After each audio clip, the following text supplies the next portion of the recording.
मधुव्रत बोरा जी, Ritu Pernod जी, अरुण त्रिपाठी जी और press के मित्रों, ऐसे तो मेरा परिचय इन्होंने दे दिया। मैं कांग्रेस पार्टी का बिहार से राज्यसभा में एमपी हूँ और पहले मैं भारत सरकार में भी मंत्री रहा, राज्य सरकार में भी मंत्री रहा और अभी CWC का मेंबर हूँ। आसाम से बिहार का लंबे काल से एक रिश्ता रहा है और चाय बगान अगर पूरा अंतर्राष्ट्रीय पटल पर पहुंचा है तो उसमें बिहार के मजदूरों का, बिहार के लोगों का भी एक साझा प्रयास रहा है। और जो आदिवासी समुदाय संथाल परगना से यहाँ आया, उसने चाय बगान को पूरे दुनिया में स्थापित करने में अपनी अहम भूमिका का भी निर्वहन किया है। आसाम आज़ादी के समय जब ब्रिटिश हुकूमत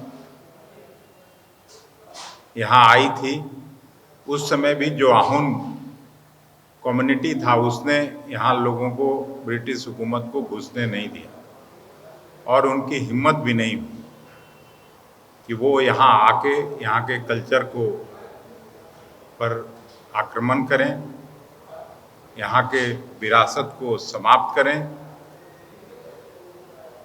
ये ब्रिटिश हुकूमत भी नहीं कर पाई, लेकिन आज आसाम बुरे दौर से गुजर रहा है। आपने देखा होगा कि जो मुख्यमंत्री हैं यहाँ के वर्तमान में, वो शायद दुनिया में कोई वैसा भ्रष्ट मुख्यमंत्री नहीं हुआ।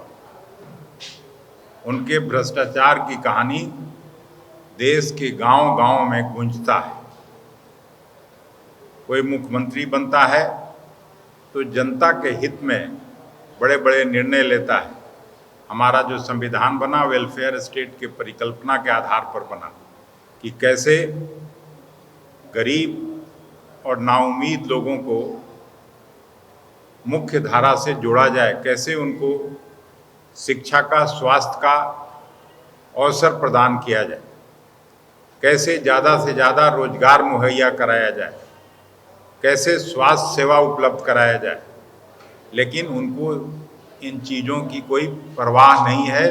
बेपरवाह होते हुए इनकी सरकार ने एक सिंडिकेट बना के सुनियोजित तरीके से आसाम को लूटने का काम किया है। और हम कह सकते हैं कि आज आसाम केवल उनके हुकूमत में 2 लाख करोड़ से ज़्यादा के कर्ज में डूब गया। और ये स्टेट का जो कर्ज है वो किस पे जाता है? आप पे जाता है, यहाँ के रहने वाले अस्थायी लोगों पर जाता है। दूसरी तरफ जो प्रदेश कांग्रेस के अध्यक्ष हैं गौरव गोगोई जी, मुझे उनके पिताजी के साथ भी काम करने का अवसर मिला है। उनको भी मुख्यमंत्री के रूप में देखने का हमको सौभाग्य प्राप्त हुआ है। तरुण गोगोई साहब जब भारत सरकार में मंत्री थे तब भी उनका कार्यकाल हम लोगों ने देखा है और उन्होंने आसाम और आसाम के लोगों का प्रतिष्ठा को आसमान पहुंचाने का काम किया था। गौरव गोगोई को भी मैं एक संसद सदस्य के रूप में, और आप भी जब कभी वो डिबेट में हिस्सा लेते हैं तो लगता है कि वो अपने फादर के नक्शे कदम पर आसाम को वहाँ ले जाना चाहते हैं जहाँ कोई भी आसामी व्यक्ति का सपना हो सकता है। उनके नेतृत्व में कांग्रेस पार्टी यहाँ चुनाव लड़ रही है और इस भ्रष्टाचार में आकंठ डूबी हुई सरकार को आपके माध्यम से हम सभी आसाम के भाई बहनों से अपील करते हैं कि इस 9 तारीख को चुनाव में वोट की चोट से इस सरकार को बाहर करें, जो दंगा फसाद मुस्लिम हिंदू करके और सत्ता के कुर्सी से चिपके रहना चाहता है। आज आसाम 1 मिनट के लिए भी इस सरकार को नहीं चाहती है। यहाँ की जनता, चाहे वो चाय बागान से लेके मजदूरी करने वाले लोग हों, किसानों का जो हालात है वो सबसे बदतर स्थिति में है। उनके लिए कोई अवसर नहीं है। कांग्रेस पार्टी हमेशा एक स्टैंड के साथ गांव और गरीबों के साथ रही है, और यहाँ भी हम लोगों ने कुछ गारंटी का घोषणा किया है। जैसे महिलाएं, माँ बहनों के लिए प्रति माह सीधे उनके खाते में नगद राशि देने का हम लोगों की योजना है अगर सरकार आती है। और कोई माँ बहन अगर व्यवसाय शुरू करती है तो उसके समर्थन में 50,000 रुपया तुरंत दे दिया जाएगा।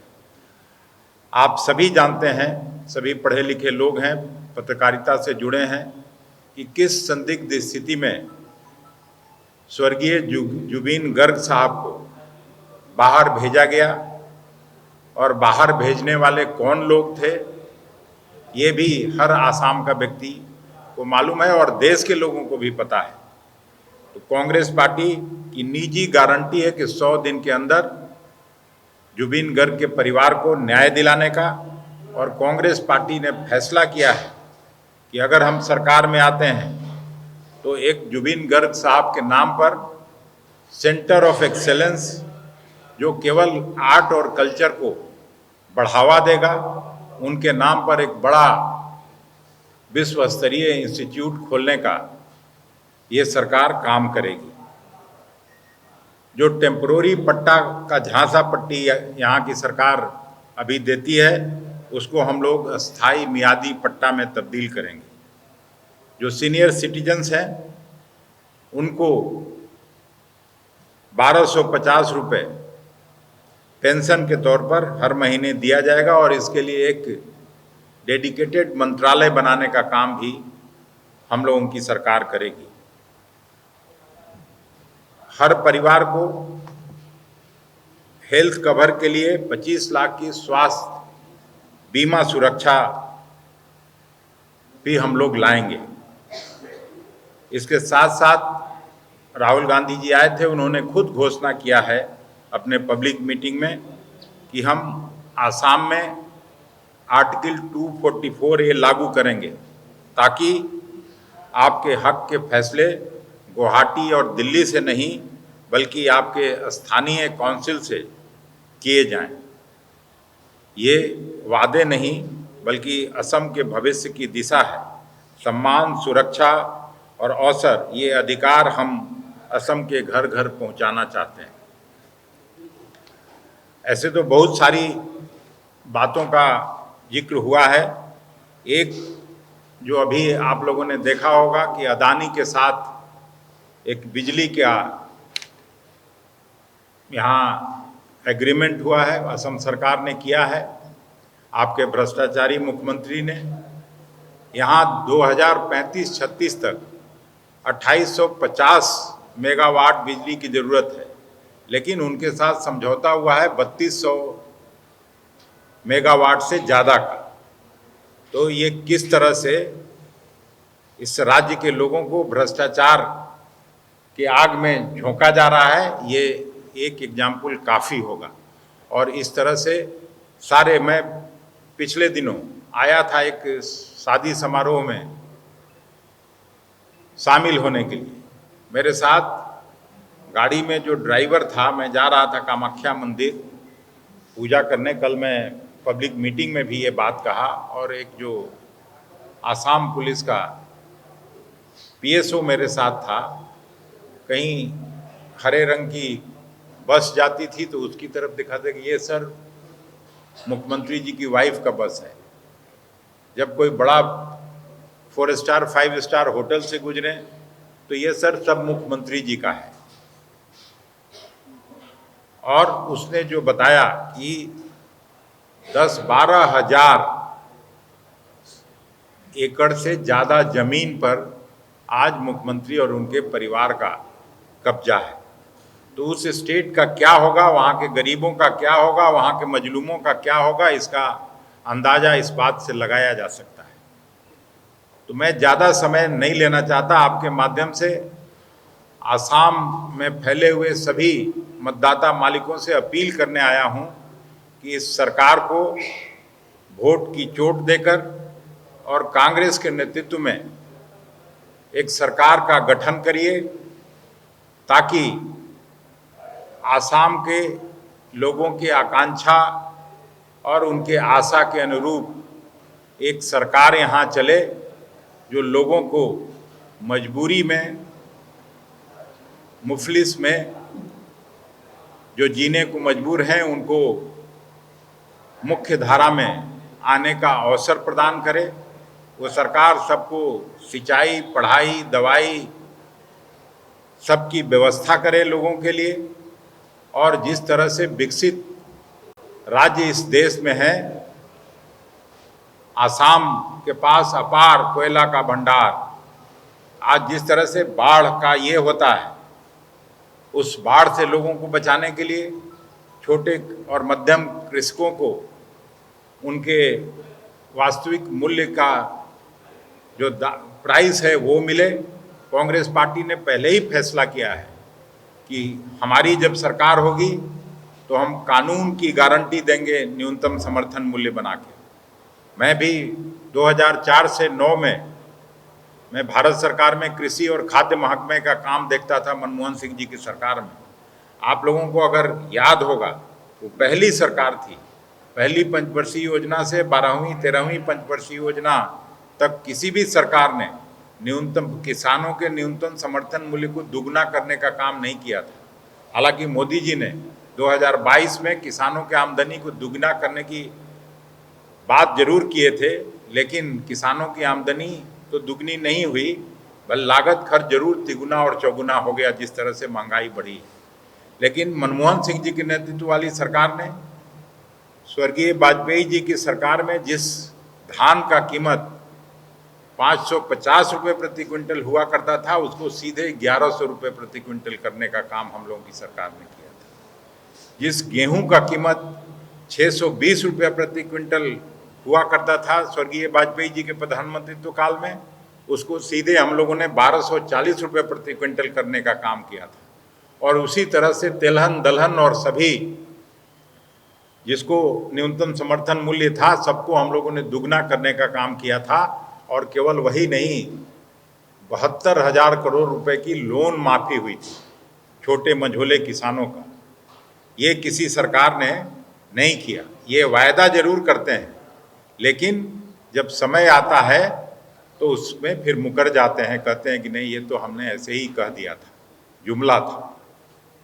तो कांग्रेस पार्टी जहाँ कहीं भी सरकार बनी, अगर राहुल गांधी जी कुछ भाषण किया, जैसे राजस्थान में सरकार बनी, मध्य प्रदेश में सरकार बनी, कर्नाटक में सरकार बनी, छत्तीसगढ़ में सरकार बनी, तो वहाँ अगर वायदा किया था कि हम किसानों की इंटरेस्ट को माफ़ करेंगे, तो 1 महीने के अंदर वो माफ़ी हुई। इसलिए यहाँ भी जो गारंटी कांग्रेस पार्टी ने दी है, उसको हम लोग 4 सप्ताह 5 सप्ताह के अंदर पूरा करने का काम करेंगे। और नया आसाम, जिस तरह से विकसित राज्यों जैसे दक्षिण के राज्य हैं, महाराष्ट्र और गुजरात जैसे राज्यों से ऊपर ये स्टेट जा सकता है, उससे आगे बढ़ाने का काम कांग्रेस नेतृत्व करेगी। और मुझे उम्मीद है कि जिस तरह से आकंठ भ्रष्टाचार में ये डूबी हुई सरकार है, आसाम का एक एक व्यक्ति, हर माता, बहन, युवा, किसान, मजदूर, सब लोग मिलके इस सरकार को बाहर करेंगे। और कांग्रेस के नेतृत्व में यहाँ नई सरकार का गठन होगा 9 तारीख के बाद, चुनाव के बाद, और यहाँ के जनआकांक्षाओं के अनुरूप काम करने वाली एक सरकार बनेगी। आपको बहुत बहुत धन्यवाद। कोई क्वेश्चन है टू एनी क्वेश्चन?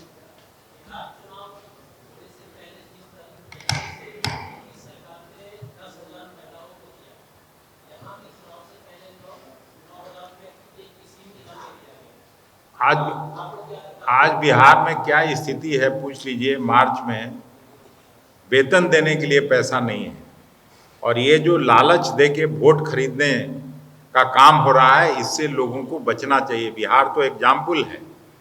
इस तरह से जिस तरह से बिहार में हुआ, वही अगर आसाम में भी लोग और उस झांसा पट्टी में आएंगे तो और यहाँ के लोगों के जिंदगी बदतर होने से कोई बचा नहीं सकता है।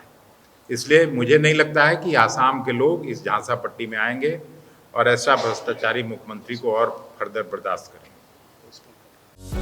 যিকোনো খবৰৰ বাবে যোগাযোগ কৰক আমাৰ এই নম্বৰত 9181 307 2221।